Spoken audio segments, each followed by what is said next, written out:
Hi, everybody. Welcome back to another episode of Infinite Jess from MLB.com's Cut 4. I'm Jess Kleinschmidt, and this one's going to be a very interesting episode because we're doing a crossover album. Not like one that you've always wanted to make, but we're crossing over with sports. So what we're going to talk about today is football, and that means football-related guests. I know. Why are we talking about football, you might ask? Well, thanks for asking, friends. The reason why is because Odell Beckham Jr., three-time Pro Bowler, wide receiver for the New York Giants.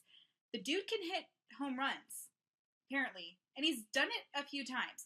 The most recent time was against the Yankees, not against the Yankees, with the Yankees. During batting practice, he showed up, and Giancarlo Stanton was watching him. And just take a look at this. He hits a ball over the fence. Watch. I don't think he can steal a base fan, too, though. So as you can see, the guy can hit and play baseball. Not going to go recruiting him anytime soon, but he's also done this before, like I mentioned. Blake Snell actually invited him out for another batting practice, I guess, scenario, time, portion. Take a few hacks, if you will. And he once again, sporting a very pretty Tampa Bay's jersey, hit the ball over the fence. So he's really good at this, but I wanted to get some of the NFL experts in on this. So, from NFL Network, I have Marcas Grant and Adam Rink joining me, and I'm excited to ask them some questions because they also love the baseball. Yeah, I'm always thinking. And then I have a really cool segment for you at the very end that I'm really excited to introduce, and I'm having y'all help me out. I go through some of your tweets and know what you guys say to me, so I'm going to make sure I blast all of you. It's going to be fun. So my first guest is Marcas Grant. I'm going to get him on the phone. He's in studio right now, and I'm going to ask him some really important OBJ questions. So Marcas Grant is here, and I'm so excited because obviously I just love you to Reese's Pieces, but we also get to talk a little bit about, like, you're obviously with NFL Network now, which is fabulous, but you have a baseball background too. So tell me a little bit more about your baseball background. Well, I mean, aside from just growing up as a fan and loving it and playing it until the curveball drove me into broadcasting, I spent a couple of years as a minor league broadcaster. I was 2 years in the California League, 1 year with the Visalia Oaks, 1 year with the Stockton Ports. So, yeah, I spent time traveling on buses up and down the highways and byways of California, just chasing a little white balls with some red stitches around. So amazing. So obviously it's an easy transition to have you on because you love both baseball and football. So since we got to talk about that transition, OBJ, like I talked to you about earlier, was out hitting balls during batting practice with the New York Yankees. No big deal. Typical day in the life of him. So I'm curious, how were you even surprised to know that this guy could go yard? That surprised me a little bit. The fact that he could swing a bat and be competent, that didn't surprise me at all. I mean, he is a phenomenal athlete. Obviously, we know what he does football-wise, but he also has a great soccer background. He's an excellent soccer player as well. So that he could pick up a bat and look athletic, that didn't surprise me. But him going deep, that caught me off guard, I have to say. So he's good at football and football. And football, yes. Okay. Both kinds. Yeah, obviously. Okay, cool. So obviously this was actually really cool, and I'm glad you got to witness it. But with this situation, if Giancarlo Stanton was ever watching you swing a bat how would you react to that? Well, I would actually just try to not embarrass myself. My goal would just be if I get to hit a couple solid line drives. Just put a couple on the grass without skipping them there. I don't want him to hit me 73 hoppers to short. That's all I want because Giancarlo Stanton is a gigantic mountain of a man who hits balls halfway to the moon. I just want to look competent out there. Right, that's kind of what we're all doing in life. But after he hit this home run, he had a little shimmy, a little celebration. Could you see him doing that during the regular season after scoring a touchdown? Oh, absolutely. In fact, this might have actually just been, kind of a warm-up. Maybe he's trying things out. This is sort of his workshop time to figure out what may work or may not during the season. So, yeah, no, this, we may, how sort of like with rappers, they may try a verse in freestyle that sort of works, and then they'll embellish it and they'll put it on the album. This was his freestyle, and we may see the album version during the season. So we got to see the behind-the-scenes version of Odell Beckham Right. Jr. Like in the street, just chilling and freestyling. Right. That's great. What do we have to look forward to with OBJ this season?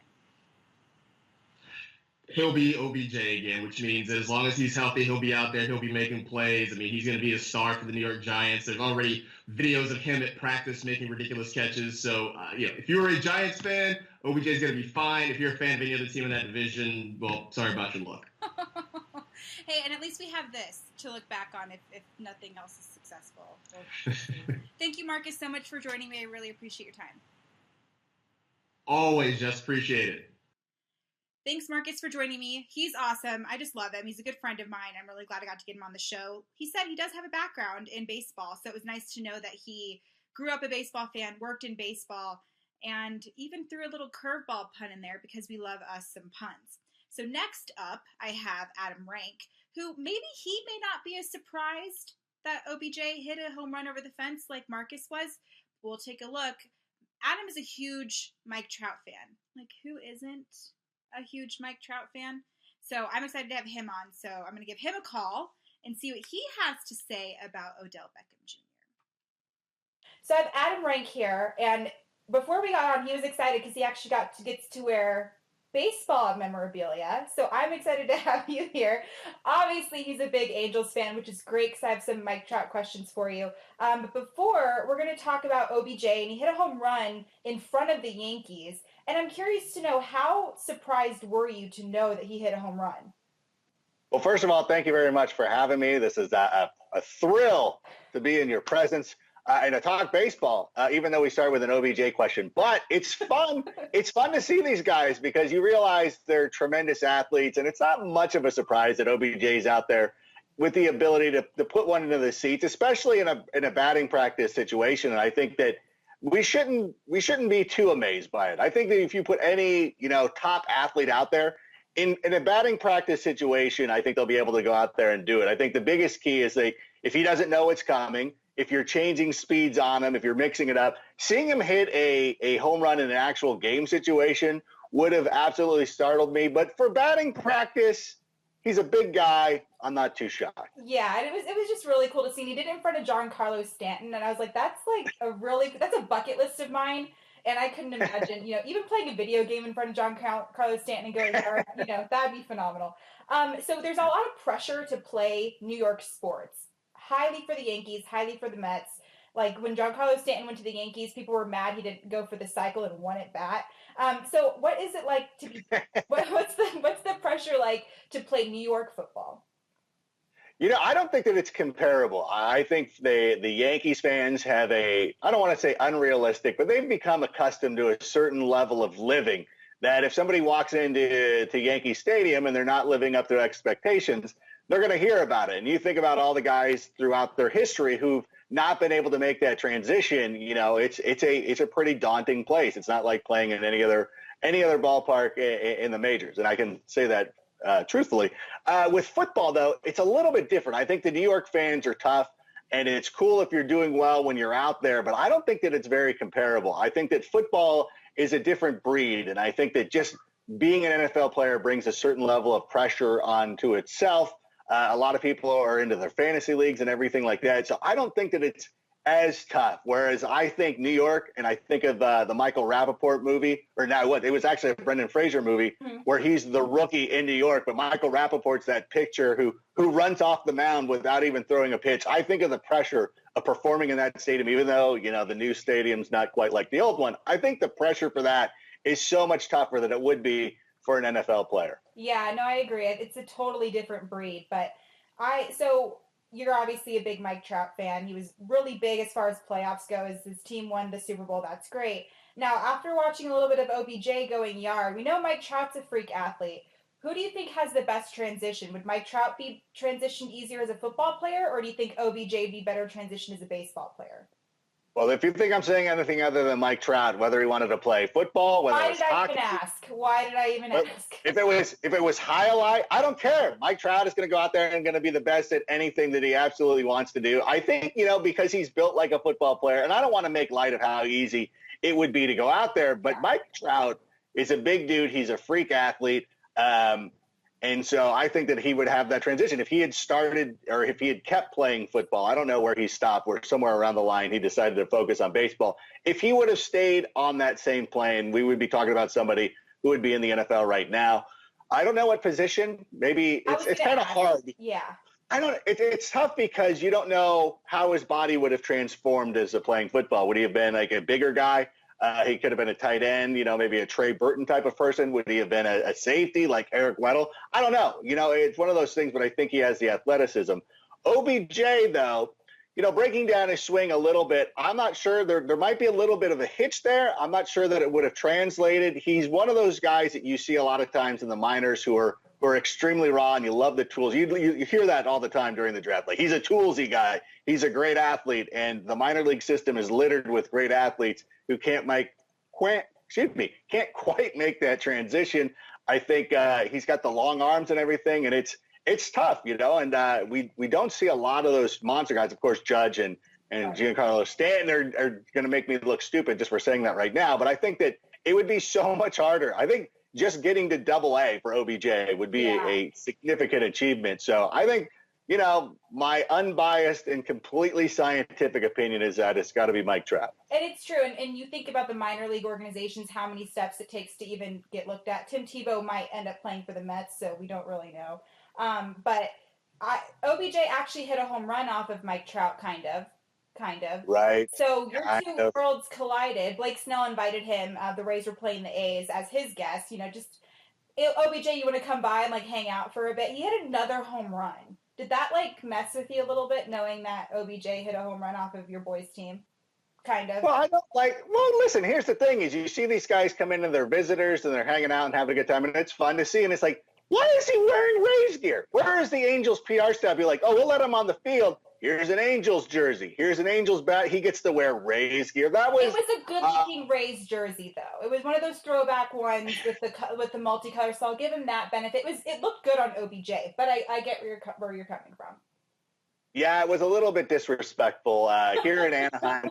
We do have a problem with a lot of opposing fans coming in. We're a tourist destination, of course. Disneyland's right down the street, so we're used to people coming in and visiting Colors, but you saw OBJ, you're like, this is so, like, at first you're like, oh, this is awesome. But you know what? It was impressive. And, but then it did make me upset. Now I'm not going to take him in my fantasy team. I'm like, oh, you want to play that game? Right. You want to come to Anaheim? You want to come rep the Rays? And you don't want to give a little love for the home team? Guess what?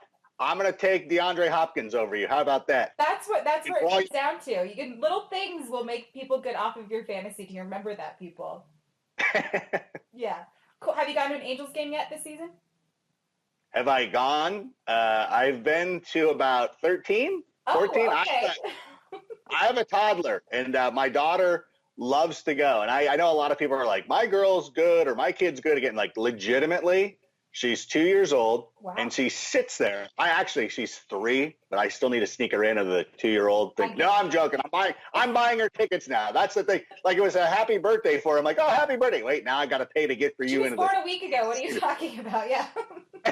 Like, she's one. I can't help it that she has such an extensive vocabulary. But we do go a lot. It's a good time, and she sits there for all 9 innings. She knows cheers. She stood up for God Bless America a couple of weeks ago. She's probably on my Instagram at some point sitting there. They had Christmas in July, which is where I got the Mike Trout nutcrackers. She's really into the fact that every time she goes to a game now, she's going to see a Christmas tree, because she's asked me, she's like, we go see Angels Christmas tree. And I'm like, oh yeah, that was a one-time thing and it's not going to be there anymore. They should be doing Christmas and baseball all the time, but because we don't get to watch baseball games during Christmas. My birthday's in December. I've never gone to a game for my birthday. It sucks. Yeah. Oh my God. That is the thing, is like when I was a little kid, all my friends had birthdays in April or August or July, and they were able, that was the thing. Like, I grew up about 18 minutes from Angel Stadium. So we would go to baseball games, and it was fun, and it would be a whole thing. And then in December, it's raining. We can't go to any amusement parks. We can't do anything. So I feel like this is a nice touch that the Angels do, and it's a lot of fun. Perfect. Adam, you've been phenomenal. I'm glad you got to talk baseball. Like, you're oh my God, I could get used to it. You're fantastic. So I'm really glad that you stopped by. I really appreciate your time. The pleasure was all on this side of the Skype line or whatever it's called. I thank you so much. And go Angels. It's a little rough right now, but we're going to turn it around. It'll be fun. AOS is great. Thanks again. Thank you so much. Thanks, Adam, for joining me. Love when those guys, I just get together with them. They're fabulous. And like I said, they love them some baseball too. Working in NFL, it's nice to know that they still have a passion for America's favorite pastime. So thank you, Marcas. Thank you, Adam, for joining me. We once again know that it's not easy to hit a ball over the fence. That's why I only talk about baseball and I don't play it. Okay? So I mentioned a new segment I wanted to introduce to y'all. And the reason why I wanted to do this was because I want you, the Twitter followers, to be a part of this show. And so this is called Tell Me Something Good. And what I did was I reached out to Twitter and I said, hey, what's some of the weirdest things you've seen at a baseball game, whether it was among the fans or a player interaction? And you guys did not leave me disappointed. So here we go. The first one I have is probably one of my favorites from Randall J. Sanders. He saw a guy drunkenly pick up a nacho helmet, put it on his head, nachos and all, then get into a fight with the person whose nachos he just stole. I'm not one to condone violence, but you fight very hard for somebody who just stole your nachos. Like, who does that? That's bro code, that's girl code, that's human code. You don't steal anybody's nachos. So I condone. You fight and you protect your nacho helmet at all costs. It's a helmet full of nachos. Like, have some manners, people. Another one, from Brad Ziegler. You may know him as a pitcher for the Marlins. He said the weirdest thing he witnessed recently was the Mariners jerseys last night. And he's, of course, referring to Turn Ahead the Clock that the Mariners showed. Very Ken Griffey-esque type of uniforms. Backwards caps, untucked jerseys, sleeveless jerseys. And they were interesting. They were weird. I'll have Brad's back on this, but they were very Ken Griffey-esque, so you can't really bash on that, right? Right? So Caroline Stanley, really, this was weird. Back hair night in Bowie, Maryland. So the Bowie AA affiliate of the Orioles had back hair night. And I was like, okay, what the heck does that mean?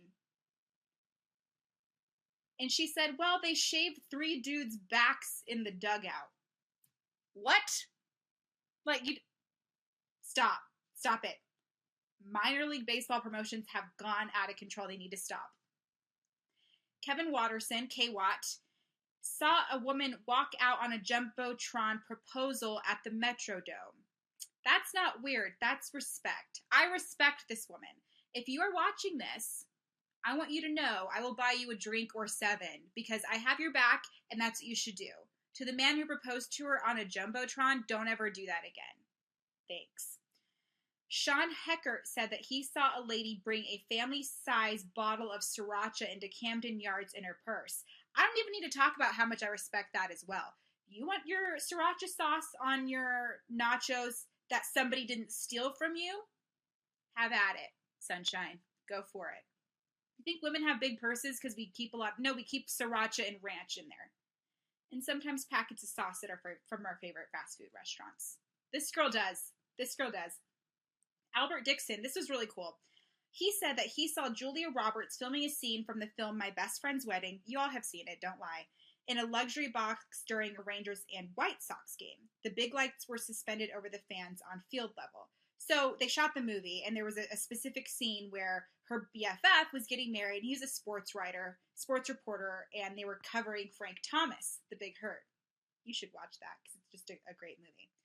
And of course, this was a more recent one. This person allegedly saw, maybe they saw this on camera, but New England Cajun said that Clayton Kershaw flashing his at the Dodgers Mets.